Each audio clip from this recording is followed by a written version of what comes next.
জিঞ্জিরা ইউনিয়নের ছাটগাঁও পুকুরপাড় এলাকার একটি যাত্রী ছাউনির বেহাল ও জরাজীর্ণ অবস্থা দেখে এগিয়ে এলেন জিঞ্জিরা ইউনিয়ন বিএনপির সভাপতি ও আসন্ন ইউনিয়ন পরিষদ নির্বাচনের চেয়ারম্যান পদপ্রার্থী মোকাররম হোসেন সাজ্জাদ। তীব্র রোদ কিংবা ঝড় বৃষ্টি ছাটগাঁও পুকুরপাড় এলাকার সাধারণ মানুষের জন্য এই যাত্রী ছাউনির প্রয়োজনীয়তা অনেক। দীর্ঘদিন ধরে অবহেলায় পড়ে থাকায় ছাউনিটি ব্যবহারের অনুপযোগী হয়ে পড়ে। এতে দুর্ভোগে পড়তে হয় পথচারী ও যাত্রীদের। সেই বিষয়টি বিবেচনায় নিয়েই ছাউনিটি সংস্কারের উদ্যোগ নেন মোকাররম হোসেন সাজ্জাদ।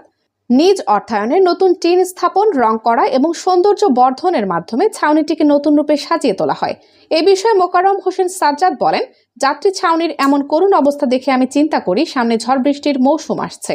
মানুষের দুর্ভোগের কথা ভেবে নিজ উদ্যোগে ও নিজ অর্থায়নে এটি সংস্কারের কাজ করেছি, যাতে সাধারণ মানুষ স্বস্তিতে ব্যবহার করতে পারেন।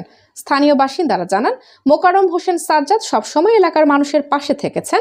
ভবিষ্যতে চেয়ারম্যান নির্বাচিত হলে এলাকার উন্নয়নে আরও গুরুত্বপূর্ণ ভূমিকা রাখবেন বলে তারা আশা প্রকাশ করেন। এলাকাবাসীর প্রত্যাশা, এমন জনকল্যাণমূলক উদ্যোগের মাধ্যমে ছাটগাঁও পুকুরপাড় সহ পুরো জিঞ্জিরা ইউনিয়নের অবকাঠামোগত উন্নয়ন আরও বেগবান হবে। কানিজ ফাতেমা সোমা, নিউজ ডেস্ক, আমার কেরানীগঞ্জ।